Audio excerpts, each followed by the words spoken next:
Hello प्यारे बच्चों, कैसे हैं आप सब। आशा करती हूँ कि आप सभी कुशल मंगल होंगे। प्यारे बच्चों, आज की इस वीडियो में हम सभी सर्वनाम के बारे में जानेंगे, समझेंगे। सर्वनाम को इंग्लिश में प्रोनाउन बोलते हैं और उर्दू में ज़मीर बोलते हैं। तो प्यारे बच्चों, आप सभी आज सर्वनाम के बारे में जानेंगे। तो मैं जो भी बोलूँगी, जो भी समझाऊँगी, आप सभी ध्यान देकर समझने की कोशिश करेंगे। तो चलिए शुरू करते हैं। अभी मैं आप सबको एक उदाहरण के माध्यम से समझाऊंगी, आप सभी उस पर ध्यान देंगे। जैसे अमन कक्षा 4 में पढ़ता है। अमन के स्कूल का नाम दिल्ली पब्लिक स्कूल है। अमन बस से स्कूल जाता है। अमन अपनी कक्षा में सबसे होशियार है। अमन के कई दोस्त हैं। अमन कहता है कि अमन हमेशा दूसरों की मदद करेगा। तो आप सबने देखा हर सेंटेंस में अमन अमन अमन आ रहा है। तो अमन क्या है? संज्ञा है। ठीक है, कि संज्ञा के स्थान पर प्रयोग होने वाले शब्द को क्या कहते हैं? सर्वनाम। अब हम अमन की जगह क्या इस्तेमाल करेंगे, क्या प्रयोग में लाएंगे? सर्वनाम को लाएंगे। अब देखिए, जैसे अमन कक्षा 4 में पढ़ता है। उसके स्कूल का नाम दिल्ली पब्लिक स्कूल है। वह बस से स्कूल जाता है। वह अपनी कक्षा में सबसे होशियार है। उसके कई दोस्त हैं। वह कहता है मैं हमेशा दूसरों की मदद करूँगा। है ना? अमन की जगह हमने उसके, वह, मैं, ये सारे वर्ड्स, शब्द को इस्तेमाल किया, प्रयोग में लाया। तो यही क्या था? सर्वनाम था। यानी इसकी डेफिनेशन क्या है बच्चे? ध्यान देंगे आप सभी कि संज्ञा के स्थान पर प्रयोग होने वाले शब्द को हम क्या कहते हैं? सर्वनाम कहते हैं। किसकी जगह पे इस्तेमाल होता है ये? संज्ञा के स्थान पर। ध्यान देंगे आप सभी। अब आते हैं उदाहरण की ओर। उदाहरण क्या है? यह, वह, इस, उस, हम, तुम, मैं, उसे, हमारा, तुम्हारा, हमने, तुमने इत्यादि बहुत सारे हैं। ठीक है, तो अब हम चलते हैं, ये जानेंगे कि सर्वनाम कितने प्रकार के होते हैं, कितने भेद हैं इनके। तो सर्वनाम के 6 भेद हैं। एक तो हो गया पुरुषवाचक सर्वनाम, ठीक है, निश्चयवाचक, अनिश्चयवाचक, प्रश्नवाचक, संबंधवाचक एंड निजवाचक। कितने हो गए? पुरुषवाचक, निश्चयवाचक, अनिश्चयवाचक, प्रश्नवाचक, संबंधवाचक, निजवाचक। अब हम सभी इसके परिभाषा को समझेंगे और उसके उदाहरण को भी देखेंगे। तो सबसे पहले क्या आ गया आपका? पुरुषवाचक संज्ञा। क्या आ गया?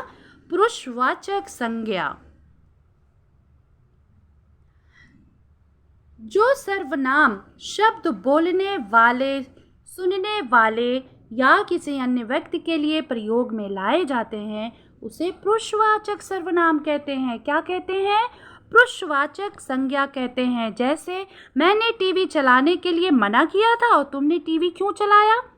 ठीक, मैंने, यानी जो सर्वनाम शब्द बोलने वाले, सुनने वाले या किसी अन्य व्यक्ति के लिए प्रयोग में लाए जाने वाले जो शब्द होते हैं उसे पुरुषवाचक सर्वनाम कहते हैं। जैसे मैं, तुम, वह, इसने आदि।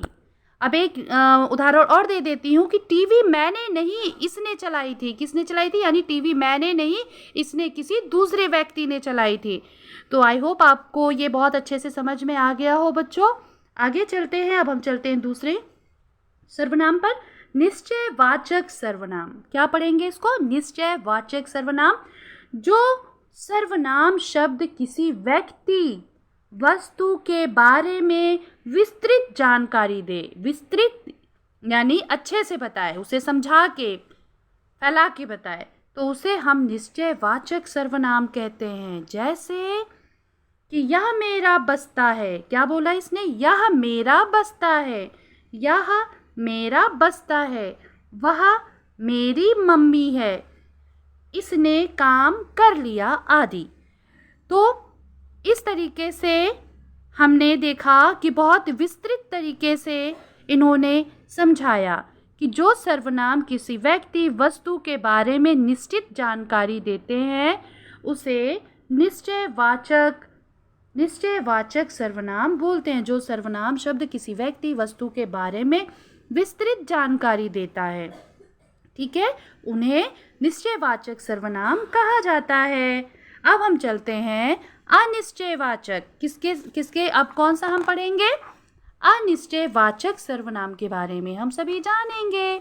चलिए शुरू करते हैं। ओके, ऐसे सर्वनाम शब्द जो किसी निश्चित व्यक्ति या वस्तु की जानकारी नहीं कराते, निश्चयवाचक में कराते हैं लेकिन अनिश्चयवाचक में हमें कोई भी जानकारी नहीं कराते, उन्हें अनिश्चयवाचक सर्वनाम कहते हैं। जैसे कि आटा पिस गया, कपड़े धुल गए, दरवाजे पर कौन खटखटा रहा है, किसने यहाँ पानी गिरा दिया। हमें नहीं पता चल पा रहा है कि ये सारे काम किसने किए, है ना, नहीं पता चल पा रहा कि कौन किया है।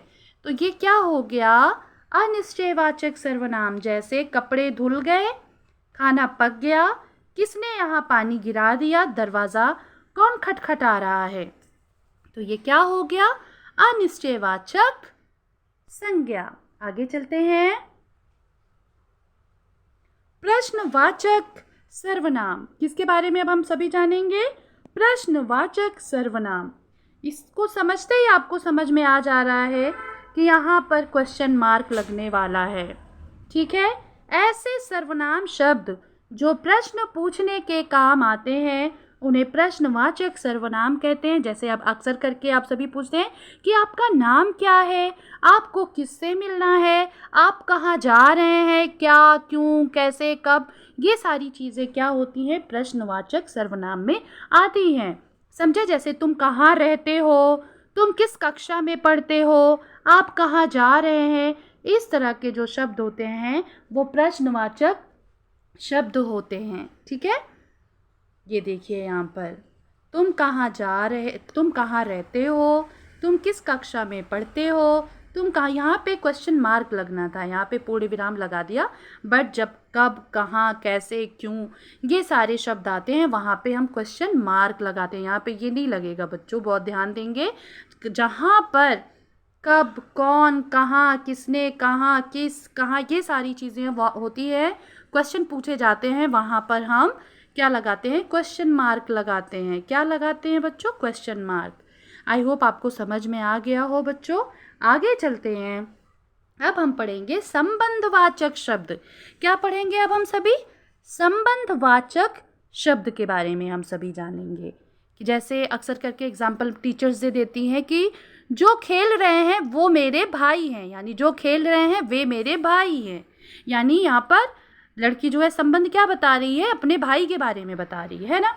कह रहे हैं वे सर्वनाम शब्द जो वाक्य में आने वाले दूसरे सर्वनाम शब्दों से जुड़े होते हैं उन्हें संबंधवाचक सर्वनाम कहा जाता है। जैसे अभी मैंने एक एग्जाम्पल बताया कि जो खेल रहे हैं, जो यानी उसके सामने जो खेल रहा है वे मेरे भाई हैं, वे क्या हैं, मेरे भाई हैं। अब यहाँ पे देखिए कि जैसा करोगे वैसा भरोगे, जो डर गया सो मर गया, ठीक, जो बोएगा वही काटेगा। यानी जो सर्वनाम शब्द वाक्य में आने वाले दूसरे शब्दों से जुड़े होते हैं, या फिर सर्वनाम शब्दों से जुड़े होते हैं उन्हें क्या कहते हैं, संबंधवाचक सर्वनाम। एक बार फिर से समझ लेते हैं। वे सर्वनाम शब्द जो वाक्य में आने वाले दूसरे सर्वनाम शब्दों से जुड़े होते हैं उन्हें संबंधवाचक सर्वनाम कहा जाता है। आगे चलते हैं। निजवाचक सर्वनाम। क्या पढ़ा अभी हमने, निजवाचक सर्वनाम। जिस सर्वनाम शब्दों का प्रयोग काम करने वाला व्यक्ति अपने लिए करता है। क्या बोला यहाँ पे कि जिन सर्वनाम, निज मतलब अपना, निज मतलब क्या होता है, निज मतलब अपना, कि जिन सर्वनाम शब्दों का प्रयोग काम करने वाला व्यक्ति अपने लिए करता है वह शब्द निजवाचक सर्वनाम कहलाता है।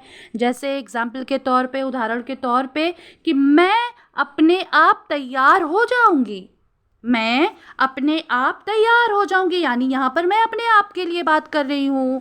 मैं खुद पढ़ लूँगी, जैसे आप बोलोगे मैं खुद पढ़ लूँगी। तो इस तरीके के जो शब्द होते हैं बच्चों वो निजवाचक सर्वनाम के होते हैं। जैसे हमें अपना काम स्वयं करना चाहिए, यानी हमें अपना काम स्वयं करना चाहिए। मेहमान अपने आप चले गए, मेहमान अपने आप चले गए।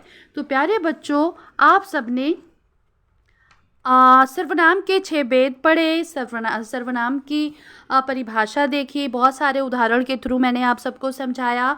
तो बच्चों, आशा करती हूँ कि आप सबको सर्वनाम आज बहुत अच्छे से समझ में आ गया होगा। अगर आपको ये वीडियो अच्छी लगे तो लाइक, सब्सक्राइब, शेयर करना ना भूलें और कमेंट ज़रूर करें। अगर कोई डाउट हो तो कमेंट ज़रूर करें, मैं कोशिश करूँगी आपको रिप्लाई करने की। ठीक है? तब तक के लिए बच्चों धन्यवाद।